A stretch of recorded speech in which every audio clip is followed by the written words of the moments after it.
Hello friends, आज हम पढ़ने जा रहे हैं नर्व इंजरी के बारे में। ये इंपॉर्टेंट 5 मार्कर क्वेश्चन है आपके सेमेस्टर और प्रोफेशनल एग्जामिनेशन में। इसको मैंने गाइटन हॉल और एके जैन से लिया है। Hope you like the video.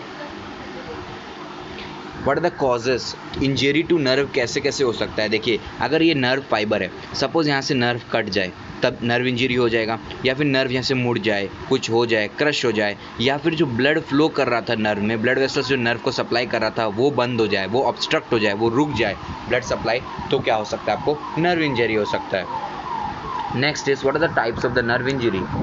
The types of nerve injury are 3: neuropraxia, axonotmesis and neurotmesis. Neuropraxia ये सबसे कम सीवियर फॉर्म का होता है। इसमें क्या होता है, नर्व जो होता है वो आपका कंप्रेस्ड हो जाता है, या फिर जो ब्लड सप्लाई है वो टेम्पोररी डिसेबल्ड हो जाता है।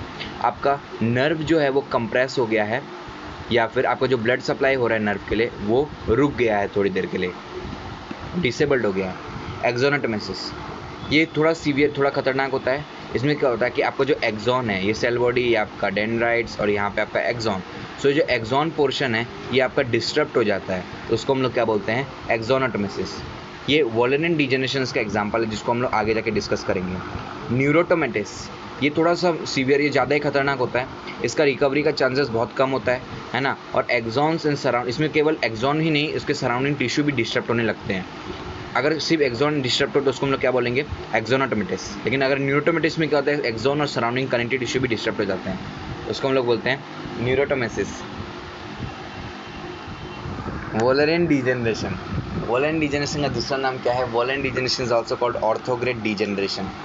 Wallent degeneration is the pathological change that occur in the distal cut end of nerve fiber. It is named after discoverer Waller. It is also called orthograde degeneration. ये कब शुरू होता है? 24 आवर ऑफ इंजरी के बाद। Changes occur throughout the length of the distal part of the nerve fiber simultaneously. ये important 5 mark का question है सेमिस्टर और प्रोफेशनल के लिए। ये डायग्राम मैंने गाइटन हॉल से लिया है। इस डायग्राम में दिखाया गया कि ये साइट ऑफ इंजरी है, इसके डिस्टल सेगमेंट में चेंजेस आ रहे हैं, प्रॉक्सिमल सेगमेंट में चेंजेस आ रहे हैं। इन चेंजेस को न्यूरोटोमेटिस के ऊपर वाले एक्सोनोमेटिस में लिया जाता है। ये एक एग्जांपल इसका वॉलेंट डिजेनरेशन है। इसमें हम लोग देखेंगे degenerative changes in distal segment, degenerative changes in proximal segment and what are the causes of the degenerative changes. Degenerative changes in distal segment. Formation of ovoid. Schwann cells begin, fragments the myelin sheet and scavenge the myelin debris. आप देख सकते हैं यहाँ पे myelin sheet fragment हो गया है, और ये फ्रेगमेंट को क्या हो रहा है, आपका myelin debris बन रहा है जिसको स्कैवेंज किया जा रहा है, इसको खा दिया जा रहा है, बाद में हटा दिया जा रहा है। सचवन सेल्स का प्रॉपर्टी होता है माइलिन शीट फॉर्मेशन करना, लेकिन अब उसका चेंजेस होने लग गया कि वो सचवन सेल का प्रॉपर्टी माइलिनेटिंग से डीमाइलिनेटिंग हो गया है।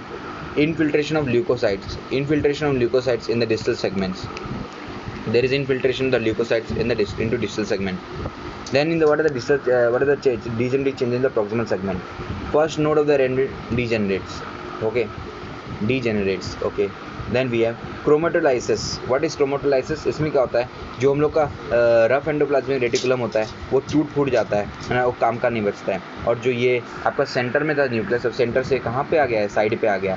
साइड पे आ जाने को सेंटर से मूव करके साइड पे आ जाता है न्यूक्लियस। इसके कारण क्या होता है, जो जीन एक्सप्रेशन होता है, जो रिकवरी करेगा नर्व इंजरी का रिकवरी के लिए जो जीन्स चाहिए पड़ता है और mRNA चाहिए पड़ता है, वो ऑल्टर हो जाता है। mRNA और जीन एक्सप्रेशन का जो सिंथेसिस हो रहा है वो बहुत ही ऑल्टर हो जाता है।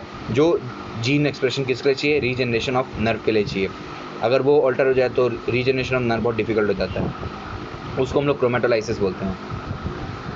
Next, what are the cause of the degenerative changes? It is because of calcium influx and activation of axonal protease. Result क्या होता है? रिजल्ट भी आपको लिखना है। There is a reduce or absent neurotransmitter release, increase affinity of receptors on post synaptic neuron and denervation, hyper sensitivity. इन सब का मीनिंग मैं बता रहा हूँ, एकदम इजी है। देखिए एक्चुअली क्या होता है, न्यूरोट्रांसमीटर की बहुत कमी हो जाती है, रिलीज बहुत कम होता है या फिर नहीं के बराबर होता है। तो उससे क्या होता है कि आपका जो रिसेप्टर्स होता है वो बहुत ही हाईली सेंसिटिव बन जाता है। तो थोड़े से न्यूरोट्रांसमीटर देते ही वो हाइपर, मतलब बहुत ज़्यादा एक्स्ट्रा ऑर्डिनरी रिस्पॉन्स को प्रोड्यूस करता है।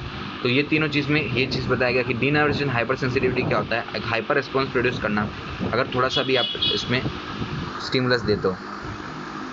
ये स्टैंड ड्यूरेशन कर्व है, ये बिल्कुल भी एग्जामिनेशन पॉइंट ऑफ व्यू के लिए बिल्कुल भी इंपॉर्टेंट नहीं है, highly unimportant, but if you have any interest to study then you can. Rheobase क्या होता है? यूटिलाइजेशन टाइम क्या होता है? क्रोनेक्सिया। रियोबेस क्या होता है? ये स्टिमुलस का ना स्ट्रेंथ बताता है, ये एक बायोलॉजिकल रिस्पॉन्स प्रोड्यूस करने के लिए कितना मिनिमम स्टिमुलस स्ट्रेंथ आपको चाहिए, स्ट्रेंथ ड्यूरेशन कर्व है। इसमें आपको बताता है कि स्ट्रेंथ कितना चाहिए आपको स्टिमुलस प्रोड्यूस करने के लिए।